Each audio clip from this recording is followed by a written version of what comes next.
What's up everyone, welcome back to a brand new video. On the last part, we got to see what happened once Beerus finally arrived. After finally waking up from his nap, Beerus actually wanted to seek out the Super Saiyan God. Of course, this is still a bit earlier than normal. But his motives were the same. He was awoken by something disturbing around the universe, presumably due to the Saiyans continuously fighting strong people. And we saw a unique version of Battle of Gods. In this part, we'll be exploring what happens following this. For this video, let's set a like goal of 3,500 likes. Once we hit that, I'll continue with another part of the series. Anyways, let's pick it from here. So now the Saiyans know of the Super Saiyan God, and one actually exists, it's Kakarot. It would be nice if they could try and attain this power for themselves somehow. They could just do the ritual on everyone, but they don't feel right about that. Kakarot only did this because it was the only way. If it went his way, well, he would have tried to get it through training. It doesn't feel right just having it given to him, and the other Saiyans agree too. And as for Broly, it's not like he can even get it right now. Not that it's impossible, just because everyone's scared of what will happen if he gets that power. He's still got a lot of work to do. And also, they won't even have enough people for the ritual. Tarble eventually has to go back home. He's not just going to stay here and be ritual fodder. But it was nice seeing everyone and he hopes he sees them again, especially Vegeta. Although, he is kind of bummed that he was only remembered when Vegeta needed something. But hey, if he ever needs help, he's got 5 really strong Saiyans on his side. And he kinda knows a god of destruction, which is pretty cool.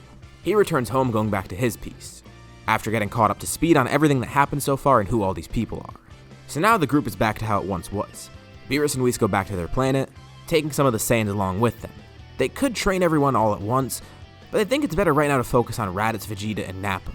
Like I mentioned, Broly's not going to try and get Super Saiyan God just yet, and Kakarot already has it. The goal right now is to have these 3 get it somehow. And from what Whis and Mayris researched, it seems there is another way. They can get it through training through access to God Ki. The ritual was just a really quick way to get it. So those 3 are going to be with Beerus and Whis for a bit, and once they get Super Saiyan God, Kakarot will join too so they can all train at the same level, and Broly will probably come along to get a better grasp on his power. So that kind of leaves Kakarot and Broly all to themselves, which is pretty good. Kakarot doesn't really know Broly as well as the others. It's mainly Raditz and Nappa that have been hanging around him. Plus, not only does Broly still have a lot to learn in terms of training, but he has a lot to learn in terms of the universe around him. He's only been on 2 planets his entire life, and one of them he barely remembers, and the other is just a desolate wasteland with a harsh environment. Especially if he's going to be part of the Galactic Patrol, he needs to see more planets, not only for himself, but in terms of his job. He already does like the prospect of becoming a Galactic Patrol agent. It'll help him get the experience he needs and it'll let him travel. And thankfully, everything seems pretty peaceful right now. It's a perfect opportunity to take a nice little trip. And Kakarot knows exactly the place to go. Together, he and Broly fly towards Earth. Their ship lands and they're immediately greeted by the humans that Kakarot knew: Krillin, Tenshinhan, and Roshi. Funny enough, since they last saw them, Roshi actually got a new student. It took a bit of time for him to realize, but Yamcha gave up being a desert bandit long ago, eventually pursuing baseball, then realizing he wanted to do martial arts. Even though it's way later than normal, he still ended up joining the group. Oh yeah, Chaozu's there too, can't forget about him. Broly essentially has the same reaction that Kakarot had the first time he saw the Earthlings. They all look pretty similar to how the Saiyans look, besides the fact that they don't have tails. This planet seems pretty nice too. It's fully developed, there's a bunch of civilizations around it, and although it's not crazy advanced like some of the other planets, it seems nice. And Broly is a Saiyan after all. He does love to eat, and they got some great food here on Earth. Krillin pulls Kakarot aside. What's with this guy? He eats like an animal. Kakarot explains everything and Krillin gets it. It's kinda sad to hear about this, but hey, it's good that Broly's at least in a good place now. Kakarot also tells Roshi about Broly's power. And although Roshi's not gonna be strong enough to try and tame Broly, he is a master martial artist after all, and he probably can lend some tips. It would be nice to have some training here on Earth with all of them. And with the help of Krillin and Tenshinhan, that might be really easy. They weren't even coming here mainly for training, but this sounds nice. They all head up to the lookout, training up there with Kami. While training, Kakarot gets a message from the Galactic Patrol. The 3 other Saiyans with Beerus and Whis have stopped their training for a bit. It doesn't seem like they've fully achieved their goal yet. But the main reason they're leaving is because they got a new mission. The Galactic Patrol received a distress call from a planet called M2. They're not sure what it is, but it sounds like a big deal. And those 3 Saiyans took up the offer. Beerus and Whis decided it would be great training for them too. Maybe it's another strong threat that they could fight. Kakarot confirms the message, going back to his training here. They should be alright. Even without him and Broly there, I mean, they're all strong on their own. There's no way it could go wrong. Some days pass, and the training's actually going pretty well. Of course, not growing really strong during this time. It's more trying to focus their power. This applies to Kakarot too. Even though his power is completely out of their world, like literally out of this world, the tips that he's getting from everyone actually helps him try and maintain the power of Super Saiyan God, trying to practice with it more and more. And they picked up on some new moves along the way too. Knowing Broly's insane power, Tenshinhan decided to teach one of his signature moves, the Kikoho. That would be really deadly in the hands of Broly. And as for Kakarot, Krillin taught him some pretty nice things too. He already has the Final Flash, But Krillin teaches him another beam move, the signature move of the Turtle School.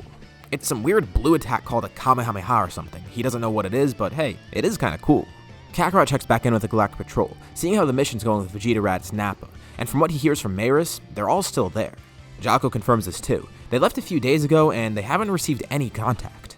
This isn't worrying. They must have just gotten there because it did take a few days for travel. But they've had to been there for at least a day now. Maybe it's just taking a bit too long. Nothing too concerning yet. And if something did happen, well, they do have technology that tracks them, and if they die, the Galactic Patrol will get notified. And nothing's happened yet so far. They don't seem to be in distress and there's no distress calls. But this gets Kakarot a little bit wary. It's weird for them to not contact anyone for about a day. Jocko says he hopes it's probably nothing. But Maris also agrees. It is kind of weird. But this planet didn't really seem to have strong people from what they sensed.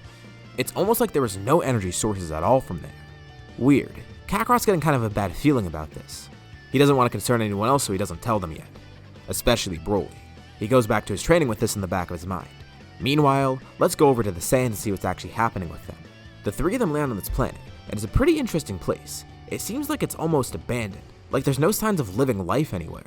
They try and sense ki and nothing, and they even pull out their scouters too just to make sure. They haven't used these in a while, but hey, it might help something. And while the scouters don't pick up any energy in terms of ki, they pick up energy. A lot of machine energy.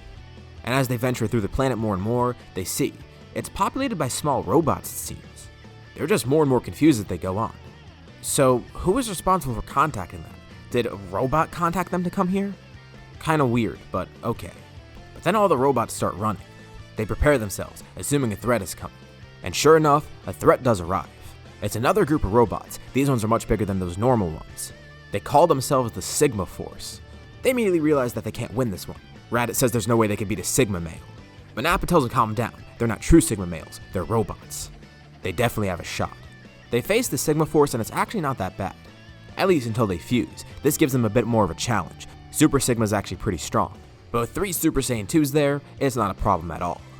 They're still on the path to getting their Super Saiyan God form. They haven't quite achieved it yet, but they're almost there. But even without it, they should be fine. They have Super Saiyan 2. That's more than enough in terms of strength. The Sigma Force is defeated, and then another enemy comes along. General Rildo. And it's not just him either. There's other machine mutants coming along too. Now they see what's going on. All of these bigger machine mutants are terrorizing this planet. They're not too sure why or when this started, but they are definitely threats. They did attack the Galactic Patrol first after all. The 3 of them power up, all fighting the machine mutants. Rildo even transforms. Surprising the Saiyans, these people can transform too, but they continue fighting. This is getting a bit more challenging as it goes along. At first, it wasn't that bad. For example, they're able to take on the Sigma Force. And even Hyper Meta Rildo isn't too bad. But once he's defeated again, he changes once more. These guys are really just like Saiyans. They keep on transforming no matter what. And now they face Meta Rildo. This is actually more challenging. He begins controlling all the metal on the planet. It's insane. Not only was he powerful in his main body, but he's essentially an entire planet right now that they're fighting. Raditz begins questioning this. If they had this guy all along, maybe it was a trap. It seems like he's not trying to kill them, but rather to trap them. Vegeta and Nappa never considered this. But Raditz explains more and more, and Vegeta ends up agreeing. That actually sounds right. This might be a trap after all. They need to get to their space pods. They need to retreat and figure out another way to do this. Especially because at this rate, they're either going to die here, or they're going to have to blow up the planet. The latter's definitely the best option. In the middle of the fight, Nappa uses a lot of his power, using an upgraded version of his giant storm attack which completely eviscerates the area. Everything erupts, and it even melts all the metal around them for a bit.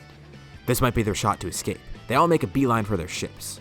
But as they're going, Raditz then feels metal wrap around his leg, dragged down back to the ground. Rildo then appears in front of Vegeta and Nappa, and the same thing happens to them. The 3 Saiyans are all pulled back down to the ground, completely trapped in the metal. And they're surprised. It seems Raditz's theory was right. They're alive. They're not being killed. They're being captured, and they're not sure why. This is about the point when the Galactic Patrol contacted Kakarot. It's not only because they had no contact with them, but they also couldn't sense any of the Saiyans on the planet. Knowing that it might be a bit too dangerous, they want to try and survey the planet, but they can't send actual scouts out there. And Maris would love to intervene somehow, but he knows he can't. Everyone still thinks he's a regular person, and if he does try to fight using his full power, well, he dies. And if something truly nefarious is going on there, imagine what happens if they capture an angel somehow. Definitely not a good look. They send out some drones there to see what's happening. And they can't get any signs of Vegeta, Nappa, or Raditz. Little do they know, these 3 are trapped in the planet. And thankfully, they're able to escape somehow. And now they just need to make their way out of the planet and back to their ships. They met Dr. Mew and were able to escape from him, also killing him in the process. But they stumble upon something really interesting. It's some sort of project. It looks to be another machine mutant. They see something floating inside of a chamber, and they're not sure what to do. They try and send video feedback to the patrol, but it's not working. But as they're trying to send video feedback, they suddenly get connection, and this tells them that there's a drone nearby. The Galactic Patrol knows they're in trouble, and the video feed is sent directly to them. Maris and Jocko watch on from the HQ. This is good. The three Saiyans are still alive, and they seem in pretty good shape. They were captured and able to escape somehow, but they're confused as to what they're seeing. Raditz tries to explain what it is, discussing everything that's happened in the past day or so. But then the video feed cuts out as all the scouters explode, and the last thing Maris and Jocko see is the chamber exploding. The glass shatters around them as that tube explodes, and the project inside of it comes out. A beam of energy then flies past Nappa. It doesn't really hurt him, but it cuts open his skin. They all try to attack the thing that escaped, but he warps around them, then latching onto Nappa, seemingly entering through his cut. He disappears, and they look at Nappa confused. Nappa's expression then completely changes. He begins grinning nefariously, using another giant storm attack, hitting Vegeta and Raditz head on. This explodes the entire underground of the planet. Vegeta and Raditz are flung up to the surface, and they immediately transform into Super Saiyan 2. What's going on? Why did Nappa attack them? The drone sent by the patrol flies nearby, looking at everything that's going on. Nappa flies up out of the crater. Something's wrong with him. The two rush Nappa and begin fighting, being cautious. From what they could tell, it seems like that thing entered Nappa, taking control of him. Nappa goes into Super Saiyan 2 and begins attacking with all his might. Against the two of them, he's not able to do much, but that's not his plan right now. He then attacks Raditz with all his power, just trying to injure him enough. Vegeta's the stronger one, so it might be a bit hard to injure him. But for Raditz, Nappa's able to successfully cut him. Raditz then sees what's happening. This thing is trying to take control of him too. He tries to cover up his cut, but Nappa then jumps on top of him and pins him down. Vegeta launches an attack, and Nappa turns back at him, shooting a massive beam from his mouth. Raditz struggles to get up and then headbutts Nappa, but it's already too late. Baby then enters Raditz too. After guarding from that attack from Nappa, Vegeta drops his arms down, and he sees his two allies raise up in front of him. And immediately, he knows the worst has happened. Raditz has been possessed too by whatever this is. Vegeta then makes a beeline for his spaceship. Even though it would be great to defeat them right now, he knows he probably can't, and it's too risky. And just for good measure, as he flies towards his spaceship, he then turns around launching a massive final flash, hitting both Raditz and Nappa, and being directed right at the planet to blow it up too. The planet begins detonating, and this was a great distraction. Vegeta is able to make it to his spaceship, but then Raditz and Nappa jump right in front of it, ripping the front of it open. The two then pummel Vegeta together. With their combined power, they're actually able to overpower him a bit, and Vegeta's beaten on the ground as the Galactic Patrol drone watches on. Maris isn't sure what to do. Even if they do send help there, nothing will be able to defeat them, besides Kakarot and Broly, but they won't get there in time. Back on Earth, Kakarot gets another transmission from the patrol. They don't know what happened. Raditz and Nappa were possessed, and now it seems they're trying to kill Vegeta. Kakarot gets his direct video feed of what's happening, and everyone watches on. Vegeta then remembers the drone. He knows what's happening. Baby told him a bit of this before. Vegeta tries to mutter whatever words possible, and the drone can only make out one of the words, Tuffles. Raditz then turns around, blowing the drone up. They're not sure what happened, but Kakarot stays on the line. And not long later, Jocko and Maris tell him that the ships have left the planet. They're not going back to the Galactic Patrol though. They're going to Earth. Wait a second, Tuffles. Of course, Kakarot didn't know too much about them, but he does know a bit of Saiyan history due to his time with Frieza. The Saiyans destroyed the Tuffles a long time ago, didn't they? Maybe this is their revenge somehow. Maybe they're heading to Earth not for that planet, but because they know the Saiyans are there. Kakarot tells Broly they need to leave right now. The humans ask if they need any help, but Kakarot says it's too dangerous for them. They thank everyone for the time here, and they say they'll be back soon. Hopefully this all goes well. Broly's a bit concerned, but Kakarot says they should be fine. They'll figure out a way to fix this. And as they board their spaceship to leave, Kakarot then finally senses them. But their energy, it's not the same as before. Of course they are far away, so we can't tell if that's interfering with it, but it's just weird. Something about them feels unnatural. Kakarot then receives a call, directly from Vegeta's spaceship. And what he sees terrifies him. A video pops up, and it's Vegeta, but he looks a bit different. He's laughing, telling Kakarot and Broly that they're next. The Saiyans will fall. Now that he has the power of Vegeta, he can't lose. This is baby Vegeta, and this is where we'll leave off for now. So, what did you guys think about this video, and what do you think is going to happen next time? Leave any thoughts and suggestions in the comments below. I'll be sure to check them out to see what you guys think.